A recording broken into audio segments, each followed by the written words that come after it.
so fine. I got a pretty woman and I wanna tell you she's so fine. The Godfather of the British blues. That's what they call and will forever call John Mayall. Music is the universal language of humanity, and the blues is its most honest and raw expression, to quote him directly. Welcome to Beyond Your Radio, special show. Thank you forever, John Mayall. John Broomwell Mayall, born November 29th of 1933 in Cheshire, England, singer, songwriter, harmonica player, piano, keyboardist, and guitarist. He's rooted deeply and across all genres of the blues. Founding member of John Mayall and the Blues Breakers, which of course features some of the best blues rock musicians. That is like the who's who of fantastic players, including the coup de grace of them all, Eric Clapton.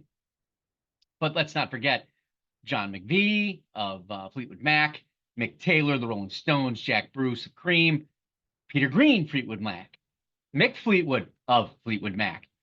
So maybe John Mayall is responsible for Fleetwood Mac. Andy Frazier from Free, Larry Taylor, Canned Heat, Jerry Lee Lewis and the Monkees. That's where he was at. Harvey Mandel was also Canned Heat. The great Ernie Watts, Rolling Stones, Charlie Hayden, Frank Zappa. Then you got Rick Vito. Oh my gosh, another Fleetwood Mac guy, right? So, you know, and then of course you finish with Coco Montoya and Walter Trout that also were in the blues. What some might not always know is that he's a fairly talented art person too in the world, but more on that in a minute when we get to the album designs. The son of a guitarist and influenced big time by the American blues. He taught himself how to play both guitar, harmonica, and piano. And after his duty of national service and a stint in the art community, his playing in bands and clubs turned to career. That's right, get off to London. And that's where it happens, of course. You got, in 1964, his band basically backed John Lee Hooker on an English tour.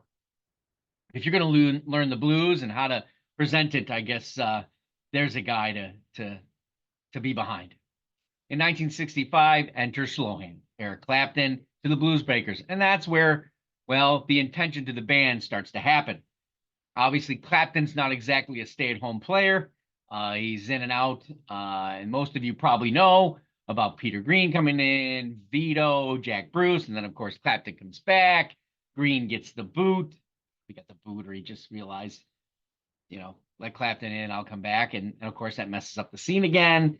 Peter Green's forced to leave. Then he's asked back again when Mayall knows that Clapton's got to go. You know, it's turmoil at that time. It's, I don't know. You really, one thing Mayall was able to do is assemble the right people, which is a testament, sort of like the 1980s hockey team. You know, maybe you don't want the best ones, you want the right ones, and they become the best ones, the most memorable ones. So Green obviously leaves to form Fleetwood Mac with two of the other guys. Wonder who those two other guys were. And then enter Mick Taylor, Rolling Stones, and maybe this is going to give some stability with those two albums being a little unpredictable in blues and chaos and incompatibilities. So what is the first album that really takes charge for John Mayall, in my opinion, and for the Blues Breakers? Well, ironically, it's John Mayall playing by himself with a drummer, and that's The Blues Alone. It's just a drummer, John Mayall, playing everything else that's, you know, it's true set, the tone for everything, I think, and the genius of everything to come. Now, Mayall will tell you that he's got his own style, his own thing, but he always tried to emulate and do the things of those people that he loved, and we'll get more of that in a second. The chameleon had his skills sharpened over those years with Clapton, and perhaps a way in which to include or disclude at will. And that's what happens in 1967. That album is still an amazement today. I mean, don't get me wrong, the Blues Breakers one I'll talk about in a second is still quintessential. But this one encapsulates an American feel in an English man's hands. And that kind of tells you the Godfather of the British blues. It's cool, and it's a supremely recorded record for 1967. So who's he worked with? Well, at the beginning, Jimmy Page is on that first record, producing that first. No, sorry, not the first record. A hard road. He produces one of the tracks. I'm Your Witch Doctor. Witch doctor, got the evil eye, got the power of the devil. I'm the conjure guy, gonna teach you love at the midnight hour. Gonna feel you burning like a passion cloud. So he's got Jimmy Page, he's got Buddy Guy, he's got Albert Collins, Mavis Staples, Todd Rundgren, Stephen Van Zandt, Alex Lifeson, Joe Bonamassa, Larry McRae, Carolyn Wonderland, Marcus King, and Mike Campbell of Tom Petty and the Heartbreakers that he's played with. Gear and guitars, he'd tell you he doesn't have any favorites, but Stratocaster, Telecaster, Gibson. But something tells me that the album A Special Life, that guitar has a special place in his heart, and that I believe is a Stratocaster. But don't quote me on that; it's not my forte. He and his idol, Sonny Boy Williams, had a very interesting relationship, very close. Although Mr. Mayall states that he never came close to playing anything remotely like Sonny, even in his attempts to do so. But the story of his getting fitted for a harmonica with Sonny is, that of music journeys that are just special and very insightful. Mayall could play guitar with one hand and a keyboard in the other, and he could assemble blues players like it was the Avengers, even if you had a Robert Downey Jr. of sorts or two in your midst, and get them to truly be engaged, have fun, and be themselves creatively, and just let them have it. The Blues Breakers with Clapton is a milestone for Black musicians in the blues, because it brings those songs back to them and exposes them, like Canned Heat was. And I'm sure that's pretty much why Canned Heat was involved in some of those recordings. And that's probably why Mayall emulated and wanted them to be in the recording sessions. While they didn't, live those blues, they sure made the instruments believe it, feel it, and deliver it. And there's no question that the community of blues legends understood the playmanship, the respect, and the reverence. Dare I say a little bit to the tone of Elvis Presley and what he did in the United States for the blues.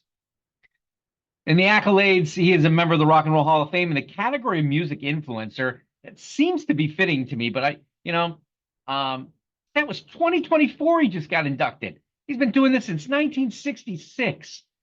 In 2005, Mayall was appointed the Office of the Order of the British Empire. It's probably a little bit better than the Hall of Fame, I'm sure. Probably comes with a check. The catalog and blues journey of Mayall shows his restlessness and his inclusivity. He included all kinds of people in the blues. Mayall used the band name from 1963 to 1970, dropped it, and was back in 82. And then, of course, it kind of dissolved in 2008. Album-wise, here we go. Blues Breakers with Eric Clapton, that was 1966. A Hard Road, 1967. That was the one that featured Jimmy Page in the song production of I'm Your Witch Doctor. Crusade in 1967. The Blues Alone, John Mayall by himself with a drummer in 1967 as well. Bare Wires in 1968. Blues from Laurel Canyon in 1968 as well. Then in 1970, it's Empty Rooms. USA Union. Back to the Roots in 1971, along with Memories. Moving on in 1972. 10 Years Are Gone in 1973. The latest edition, 1974. New Year, New Band, New Company, 1975. You can take that the way it's actually put on the cover. Notice to Appear in 1975. That is a fun title and recording. A Banquet in Blues in 1976. A Hardcore Package, 1977. Bottom Line in 1979. No More Interviews, 1980. And Roadshow Blues in 1981. Then it's the Return of the Blues Breakers in 1985. You get Chicago Line in 88. A Sense of Place in 1990. Cross Country Blues in 92.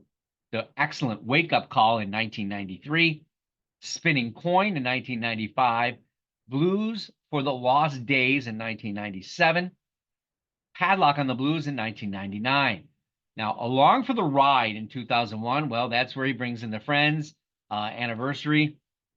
He gets Gary Moore, Johnny Lang, Steve Cropper, Steve Miller, Otis Rush, Billy Gibbons, Jeff Healey's on there, and Shannon Curfman, among many others. Then Stories in 2002, Road Dogs in 2005, and In the Palace of the King in 2007. The Blues Breakers no longer mentioned after that point, and that's where he does 2009's Tough. A Special Life in 2014 with that excellent album cover, which features that guitar I was talking about. Find a Way to Care in 2015. Talk about that in 2016.